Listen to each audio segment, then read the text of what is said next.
So the fourth and final issue we're going to talk about on performance evaluation is process versus outcome. And the first issue that we want to add here is that a firm ought to, and individuals ought to, consider a broader set of objectives than they typically consider. So organizations usually care not just about exactly what happens, but how it happens, how a person goes about their job. So for example, perhaps most importantly, along the way to creating some outcome, what impact did that employee have on other employees? What impact did they have on others? Can you fold that into the performance evaluation as well? This just highlights that we tend to care about more things than just what is traditionally measured. And so one prescription that comes from it is to measure more things. An example of why we do this is research by Bond, Carlson, and Keeney that found that people consider too few objectives. And this is in negotiation settings, this is in decision-making settings, that if you ask people what they're trying to accomplish, they'll list a few objectives. But then if you ask others, and you ask a large group, and then you share all the possible answers with people, people will go back and say, oh yeah, I forgot that, and I'll add that. And in the end, they listed on their own something like about half of all the objectives they ultimately recognize as relevant. So left to our own devices, we're a little too casual, a little too informal about focusing on a few narrow issues instead of a broad set. Now, it can lead firms to focus too narrowly. An example of a firm that recognized this, Dell Computers in the early 2000s, famously hard-charging, famously results-oriented, changed their performance evaluations. They changed from 100% results-based to 50% results-based, what an employee accomplished, and 50% how he or she accomplished it. So they're judging not only what the person does, but their impact on other people because they had too much experience with managers who were running over people to hit the numbers, to get the bonus, and in fact the firm cared about things other than just the numbers that were being measured. In general, the more uncertainty there is in an environment, the less control an employee has over the exact outcomes, the more a firm should emphasize process over outcome.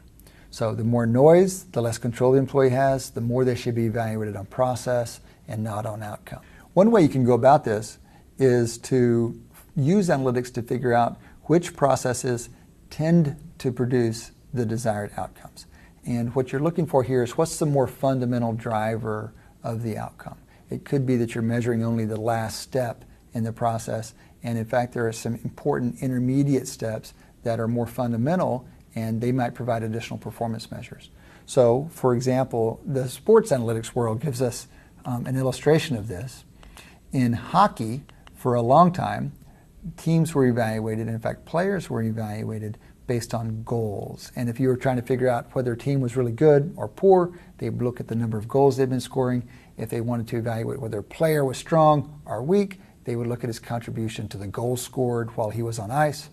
And this is fine, and it's related, and it's important, but can you do better? It turns out there aren't many goals scored in hockey, and sometimes they are scored because they hit the pole and went left, when others aren't scored because they hit the pole and went right. They tip off of people's skates. All kinds of crazy things happen. There's a lot of noise between what a player controls and what actually happens. And whenever there's that noise, you want to be careful about how much weight you put on it. It's not giving you a very reliable signal for the true effort or the true ability underneath it. So what do? They determined through analytics that a better predictor was not goals but shots. That if you looked at how many shots, they call it shots on goal, shots that were hit basically at the goal, at the net, that was a better predictor, that was a more reliable measure.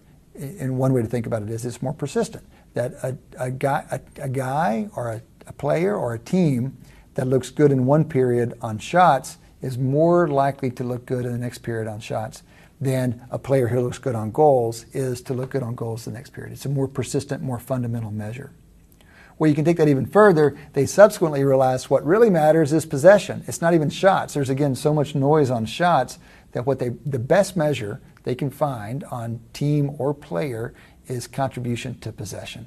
The teams that keep the puck, the teams that have the puck, are the ones that are most likely to shoot. The ones who are most likely to shoot are most likely to score goals. But they had to figure that out going backwards, looking for the more and more fundamental measure. And you can think of these as process measures. They're getting away from the noisy, rare outcome measure of a goal to the more fundamental, more reliable measure, process measure, possession. What about non-hockey applications, you might reasonably ask? Well, it's not hard to come up with them. One, I'd push you to think about what that means for your organization, but one conversation I've had along these lines is with sales organizations. Can they come up with more fundamental measures than the traditional dollars booked? Can you, for example, consider the process that leads to that dollars booked? Is it the number of bids that a salesperson gets her organization into? Or maybe before that, is it the relationship building that the salesperson does in order to get the bids, in order to book the dollars? Or maybe even it's earlier than that. It's an earlier process yet. It's the number of contacts generated. And we don't know exactly which of these would be most persistent. It will vary, of course, by organization and by industry, but the idea is to take data to the problem and determine where in the process you might start adding assessments to get away from these relatively rare, noisy outcome measures, at the very least to supplement them with more fundamental drivers earlier in the process. I want to end this section with a quote from Shane Battier, another sports example, another Michael Lewis example. This was an article written in the New York Times magazine a few years ago, where Shane Battier was playing for the Houston Rockets, and the Rockets were famously users of data analytics. And Battier was famously a player who, despite not having any obvious, flashy stats or obvious skills, hung around the NBA. Teams found him valuable, and he became even more valuable when he went to the Rockets. They started looking at process. They started coaching him on, here's something you can do differently that's going to influence the game. If you defend a player, for example, this way, you're going to decrease the likelihood that he makes a shot. If you play offense this way, if you attack the post in this way, you're more likely to score. So it's always likelihood with the Rockets. It's always likelihood in sports analytics. And it allowed Battier, kind of freed him up to focus on what he knew was right and not worry so much about whether it happened to turn out well on any particular trip down the court or happened to turn out badly on another trip down the court. He could focus on the process. He put it this way: knowing the odds, Battier can pursue an inherently uncertain strategy with total certainty. He can devote himself to a process and disregard the outcome of any given encounter. This is critical because in basketball, as in everything else, luck plays a role, and Battier cannot afford to let it distract him.